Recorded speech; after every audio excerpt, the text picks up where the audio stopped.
আরআরবির তরফ থেকে এনটিপিসি নতুন নিয়োগ বিজ্ঞপ্তি জারি হয়েছে, যেখানে একদম ফাইনাল নোটিফিকেশন রিলিজ করেছে। আজকের এই ভিডিওর মাধ্যমে একদম লেটেস্ট আপডেট তোমাদের কাছে পৌঁছে দেবো। একদম স্টেপ বাই স্টেপ প্রত্যেকটি তথ্য থাকবে, একদম অফিসিয়ালি ভাবে তোমাদের কাছে তুলে ধরবো।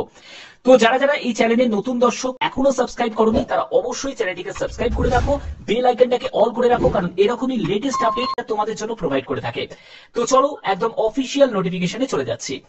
তো দেখো আমি নোটিফিকেশনটা ওপেন করে নিচ্ছি।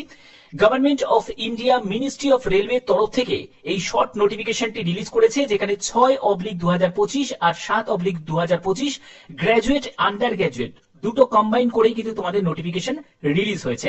তোমাদের প্রথমেই আমি বলে দিয়েছিলাম যে ইন্ডিকেটিভ তোমাদের নোটিশ জারি করবে, তারপরে তোমাদের মানে যে ফুল নোটিফিকেশনটা রিলিজ হবে। তো এই ইন্ডিকেটিভ নোটিফিকেশনে তোমরা কি কি জানতে পারবে, তোমাদের আবেদন তারিখ, বয়স কত প্রয়োজন, কি যোগ্যতা, তোমাদের আবেদন কবে থেকে শুরু হচ্ছে। গ্রাজুয়েট পোস্টের জন্য তোমাদের 21শে অক্টোবর থেকে আবেদন শুরু, 20 নভেম্বর পর্যন্ত আবেদন করতে পারবে। আর আন্ডার গ্রাজুয়েট পোস্টের জন্য তোমাদের 28শে অক্টোবর থেকে আবেদন শুরু, 27শে নভেম্বর পর্যন্ত আবেদন করতে পারবে। ঠিক আছে, এর পরবর্তী হচ্ছে কি বলা হয়েছে, 6/2025 গ্রাজুয়েট কোন কোন পোস্ট আছে সেটা হলো chief commercial cum ticket supervisor post আছে, স্টেশন মাস্টার আছে, গুডস ট্রেন ম্যানেজার আছে, junior accounts assistant cum typist, senior clerk cum typist, traffic assistant. এই যে পোস্টগুলো আছে, যে পোস্টের জন্য তোমরা ইনিশিয়াল পে গুলো তোমরা দেখতেই পাচ্ছ, লেভেল অনুযায়ী তোমাদের বেতন থাকছে। এবং এখানে তোমাদের 18 থেকে 33 বছরের মধ্যে বয়স হতে হবে। বয়স 1/1/2026 হিসাবে তোমার ক্যালকুলেট করতে হবে। এখানে বলে রাখি, এসসি এসটি যদি ক্যান্ডিডেট হয়ে থাকো তুমি বয়সে 5 বছর ছাড় পাবে, আর ওবিসিরা বয়সে 3 বছর ছাড় পাবে। এবং যারা পিডব্লিউবিডি ক্যাটাগরি থেকে তোমরাও আবেদন করতে পারো, তোমরাও এখানে রিল্যাক্সেশন পাবে। টোটাল যে শূন্যপদ গ্রাজুয়েট পোস্টের জন্য 5800। আর আন্ডার গ্রাজুয়েট পোস্টের জন্য তোমাদের কোন কোন পোস্ট আছে দেখো, কমার্শিয়াল কাম টিকিট ক্লার্ক, যারা টিটি পোস্টে নিযুক্ত হতে চাও তাদের জন্য এই কমার্শিয়াল কাম টিকিট ক্লার্ক এই পোস্টটাকে যদি টার্গেট করো তাহলে তুমি টিটি পোস্টের জন্য নিযুক্ত হতে পারবে। এর পরবর্তী হচ্ছে accounts clerk cum typist, junior clerk cum typist এবং ট্রেন্ড ক্লার্ক। ঠিক আছে, এখানে তোমাদের লেভেল 3 এবং এইগুলো হচ্ছে তোমাদের লেভেল 2 এর পোস্ট আছে। এখানে তোমাদের বয়স হচ্ছে 18 থেকে 30 বছর, যারা এসসি এসটি হবে তাদের ক্ষেত্রে 18 থেকে 35 বছর, যারা ওবিসি ক্যান্ডিডেট তাদের ক্ষেত্রে 18 থেকে 33 বছর। শূন্যপদ হচ্ছে 3050টি। ওকে, এবং আর দেখো তোমাদের এখানে কিন্তু কোভিড এর জন্য যে রিল্যাক্সেশন পেয়েছিলে, আর কিন্তু কোন রকম রিল্যাক্সেশন তোমরা পাবে না। একদম তোমাদের আগের যা তোমাদের এজ ছিল সেটাই কিন্তু এখানে থাকবে। এবং পরবর্তী দেখো, তোমাদের 100% তোমাদের আধারের সঙ্গে কিন্তু ভেরিফিকেশন করিয়ে নিতে হবে, full name, date of birth.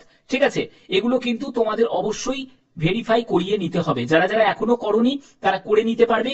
এবং তোমরা যে কোনো একটি আরআরবি সিলেক্ট করতে পারো, যে কোনো একটি, তোমাদের যে আরআরবি তোমাদের পছন্দ তোমরা এখান থেকে যে কোনো একটি আরআরবি তোমরা সিলেক্ট করতে পারো। আরআরবি গুয়াহাটি আছে, আরআরবি কলকাতা আছে, সবকটি আরআরবি কিন্তু তোমরা এই লিস্টের মধ্যে দেখতে পাবে। ওকে, তো এটা কিন্তু একদম দারুণ একটি আপডেট তোমাদের প্রত্যেকের জন্য, যারা যারা ওয়েট করেছিলে শর্ট নোটিফিকেশনটা কবে জারি হবে। তো ফাইনালি শর্ট নোটিফিকেশন জারি হয়ে গেছে। তোমাদের আমি এই নোটিশটা দেখিয়ে তোমাদের বলিয়ে দিয়েছিলাম 23শে সেপ্টেম্বরে যে তোমাদের একটি ইন্ডিকেটিভ নোটিশ জারি হবে, তারপরে তোমাদের ফুল নোটিফিকেশন জারি হবে। তো সেই ইন্ডিকেটিভ নোটিশ কিন্তু তোমাদের জারি হয়ে গেল, যেটাকে শর্ট নোটিশ তোমরা বলতে পারো। এবং কোন কোন জোনের ক্ষেত্রে কত কি ভ্যাকেন্সি আছে সেটাও তোমরা দেখে অবশ্যই দেখে নিতে পারো, কারণ সেটা ব্যাপারে তোমাদের অলরেডি আমি বলেও দিয়েছি যে গ্র্যাজুয়েটের জন্য কোন কোন জোনেতে কত ভ্যাকেন্সি আছে। যারা ইস্টার্ন রেলওয়েকে টার্গেট করবে, মানে ইস্টার্ন রেলওয়ে যে জোনটাকে তোমরা যদি টার্গেট করো তাহলে কিন্তু বেনিফিট হবে, কারণ এখানে 1006টি মতো হচ্ছে টোটাল শূন্যপদ আছে। ঠিক আছে, এখানে কিন্তু সব থেকে অন্যান্য যে জোনগুলোর থেকে আরআরবি ইস্টার্ন রেলওয়ে কিন্তু বেশি কিন্তু শূন্যপদ দেওয়া হয়েছে এবারে। এবং যদি তুমি আন্ডার গ্রাজুয়েটের ক্ষেত্রে দেখো, সেখানেও কিন্তু দেখো 531টি মতো শূন্যপদ আছে ইস্টার্ন রেলওয়ের ক্ষেত্রে। ঠিক আছে, তো এই হচ্ছে তোমাদের মেন ব্যাপার। আর একটা তোমাদের ব্যাপার বলে রাখি, তোমরা কিন্তু তোমাদের মতামত জানাতে পারো যে কোন আরআরবিতে এবারে তোমরা আবেদন করতে চাও, কোন আরআরবিতে তোমরা এবারে আবেদন করতে চাও, সেটা অবশ্যই কিন্তু তোমরা তোমাদের কমেন্টে তোমাদের মতামত জানাতে পারো যে এই আরআরবিতে তোমরা আবেদন করতে চাও এইবারে। ঠিক আছে,